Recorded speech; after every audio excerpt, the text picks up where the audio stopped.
The Nectar of Devotion by Srila Rupa Goswami, as translated by Srila Prabhupada. Chapter 3, Eligibility of the Candidate for Accepting Devotional Service. On account of his association with mahātmās, or great souls, 100% in the devotional service of the Lord, one may attain a little bit of attraction for Śrī Kṛṣṇa. But at the same time, one may remain very much attached to fruitive activities and material sense enjoyment, and not be prepared to undergo the different types of renunciation. Such a person, if he has unflinching attraction to Krishna, becomes an eligible candidate for discharging devotional service. This attraction for Krishna consciousness in association with pure devotees is a sign of great fortune. It is confirmed by Lord Chaitanya that only the fortunate persons, by the mercy of both a bona fide spiritual master and Krishna, will get the seed of devotional service. In this connection, Lord Krishna says in Srimad Bhagavatam, 11th canto, 20th chapter, verse 8, "My dear Uddhava, only by exceptional fortune does someone become attracted to me. And even if one is not completely detached from fruitive activities, or is not completely attached to devotional service, such service is quickly effective." So here I'd like to comment that we meet many people, or many people come to our website and they look things over, and about 40% of them leave and never come back. But 60% of the people who visit our site are attracted at least enough to come back one more time and look at the different pages and information that we have there. It's very interesting. I was looking at the statistics the other day, and like I said, 40% of people just come one time. And of the other 60%, there's a few that come once or twice more, a few more that come 5 or 10 times more. And then as you go up until you get to 100 or 250 or 500 return visits, then there's a large peak in the stats. In other words, there's a certain class of people who are attracted to devotional service of the Lord. And when they see our site, something inside them clicks and they go, this is what I'm looking for. And so they become a regular visitor. And they return again and again. And they become a regular. Maybe they will register on the forum site. Right now we have about 200 registered students on the university section of the site. And we see that those people come back again and again and again. Even if they don't enroll in one of our courses. Right now we have about 20 students actually enrolled in the courses. But even if they don't enroll, we see that they return to the site. They read the forums. Sometimes they post something. Or they'll come to the Sunday satsang program online. And these people are to be understood as being supremely fortunate. Well, what does that mean? It means that the engagement in the devotional service of the Lord is the most fortunate blessing, the most fortunate activity, the greatest benediction that anyone can receive in this human form of life. And this is repeated again and again in various scriptures. Lord Krishna says in Srimad Bhagavatam and also in Bhagavad Gita that those who are engaged in his service are the most fortunate, most blessed souls. And he takes care of them. He personally protects them and encourages them. And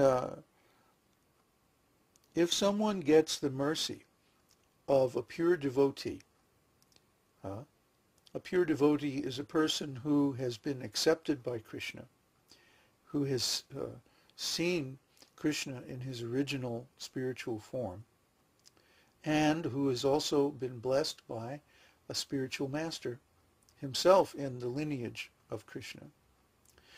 Such a person is most fortunate because to them the gate of liberation is open. So if you're trying to get into somewhere, let's say a building or a country or something like that, and you come there and there's a big wall and there's only one gate and it's very small. And then you're knocking on the gate and suddenly it opens. Well, what are you going to do? The right thing to do is to simply rush forward and go through the gate as quickly as possible. You never know when that gate is going to be open again. Similarly, in human life, most of the time, the gate of liberation is closed. I remember when I was young, I would try to meditate, and I would sit down and look within, and there was just nothing. This is why some people think that psychedelic drugs are so great, because at least when you take a psychedelic drug and you look within, there's something. Some kind of weird visions or colored shapes or something. That's better than nothing. But it's still not the gate of liberation. It's still not the actual spiritual vision. That only comes by the mercy of both Guru and Krishna combined. When Guru gives his instructions, this is Krishna's system, that one should approach a bona fide spiritual master and render service and inquiries. And in both cases, one is following the instructions of the spiritual master. The spiritual master says, do this service, do that service, stop taking meat and intoxication and illicit sex and gambling and speculation, and start chanting the holy name of the Lord and doing karma yoga and so many other things. So many instructions. So he's giving instructions for service, and also he's responding to the inquiries of the student. So if the student is sincere, then he'll follow the instructions of the spiritual master. And by following these instructions, at some point, Krishna becomes pleased. The mercy of the spiritual master is his instructions. So if one is sincere, he will receive that mercy. He'll accept those instructions and execute them. And when Krishna sees this, he says, this soul is sincere. This soul is fortunate. I'll bless him with my mercy. And then Krishna reveals himself. And Krishna only reveals himself to those who are qualified, to those who are sincere. Krishna, as is stated in the previous chapter, he does not reveal himself to those who are unqualified. Consequently, although many people are engaged in devotional service at various levels, very few people get the pure devotional service. Because pure devotional service, Kevala Bhakti, unmixed with any kind of other activity, karma, jnana, or yoga, is very, very rare. Why? Because that kind of service is so attractive to Krishna that Krishna actually becomes controlled by the devotee. And so Krishna does not easily give up his position as the controller. He doesn't like, he doesn't want to be exploited. He only gives that special benediction to those who are completely pure at heart, which means whose motivation is only pure love. So we're discussing these things gradually in our teachings.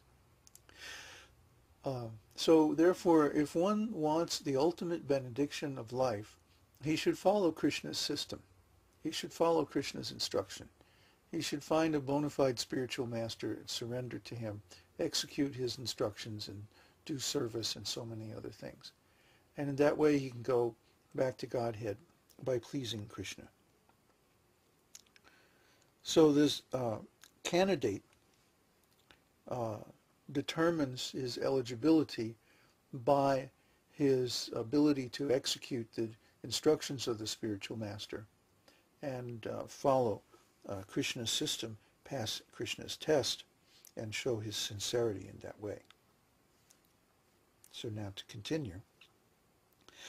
Devotees may be divided into three classes. The devotee in the first or uppermost class is described as follows. He is very expert in the study of relevant scriptures, and he is also expert in putting forward arguments in terms of those scriptures. He can very nicely present conclusions